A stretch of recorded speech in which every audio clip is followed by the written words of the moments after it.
ಈಗ ಸಂತ್ರಸ್ತರ ಮಹಿಳೆ ಅಲ್ಲೆಲ್ಲ ಹೋಗೀಗ ಇಲ್ಲಿ ಇವರು ಹಿಂಸೆ ಕೊಡ್ತಾ ಇದ್ದಾರೆ ಅಂತ ಹೇಳಿ ರಾಷ್ಟ್ರೀಯ ಮಹಿಳಾ ಆಯೋಗಕ್ಕೆ ಕಂಪ್ಲೇಂಟ್ ಏನು ಕೊಟ್ಟಿದ್ದಾರೆ.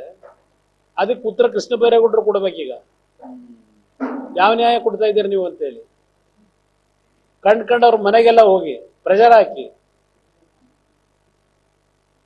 ಇವತ್ತು ನೀವು ಎದುರಿಸಿ ಕೆಲವು ಕಂಪ್ಲೇಂಟ್ಗಳನ್ನ ತಗೊಂಡು ಇಲ್ಲಾಂದ್ರೆ ನಿಮ್ಮನ್ನ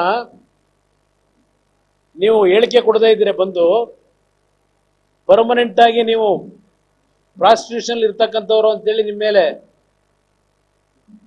ಸಮಾಜದಲ್ಲಿ ಪ್ರಚಾರ ಮಾಡ್ತೀವಿ ಅಂತ ಹೇಳಿ ಕೇಸ್ಗಳಾಗ್ತೀವಿ ಅಂತ ಹೇಳಿ ಎಷ್ಟು ಕುಟುಂಬದ ಹೆಣ್ಣು ಮಕ್ಕಳಿಗೆ ಮಾತಾಡಲಿಲ್ಲ ನೀವು ನಿಮ್ಮ ಅಧಿಕಾರಿಗಳನ್ನ ಕಳಿಸಿ. ನೀವು ಬಂದು ನಾವು ಹೇಳ್ದಂಗೆ ಹೇಳಿಕೆ ಕೊಡದೇ ಇದ್ರೆ ನಿಮ್ಮನ್ನ ಪ್ರಾಸ್ಟಿಟ್ಯೂಷನ್ ಅಲ್ಲಿ ಬಿಸ್ನೆಸ್ ಮಾಡೋರು ನೀವು ಅಂತ ಹೇಳಿ ನಿಮ್ಮ ಮೇಲೆ ತೀರ್ಮಾನ ತಗೋತೀವಿ ಅಂತ ಹೇಳಿಲ್ಲ. ಎಷ್ಟು ಜನಕ್ಕೆ ಹೋಗಿ ಮಾತಾಡಿದಿರಿ ನೀವು?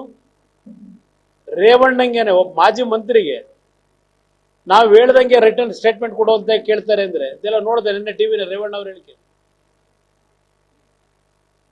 ನಾವು ಹೇಳಿದಕ್ಕೆ ಬರ್ಕೊಡ್ಬೇಕು ಸೈನು ಅಂತ ಕೇಳ್ತಾರೆ ಅಂದ್ರೆ ಒಪ್ಕೋಬೇಕು ಅಂತ ಹೇಳಿ ಇದೇನು ತನಿಖೆನಾ ಇದು ನೀವು ಮಾಡ್ತಾ ಇರೋದು?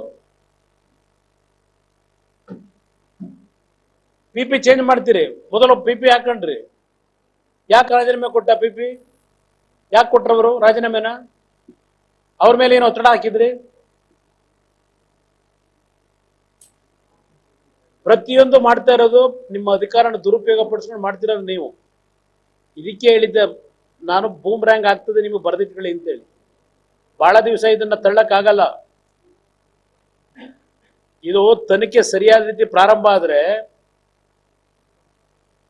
ಯಾರ್ಯಾರು ಏನೇನು ಆಗ್ತಾರೆ ಗೊತ್ತಾಗ್ತದೆ.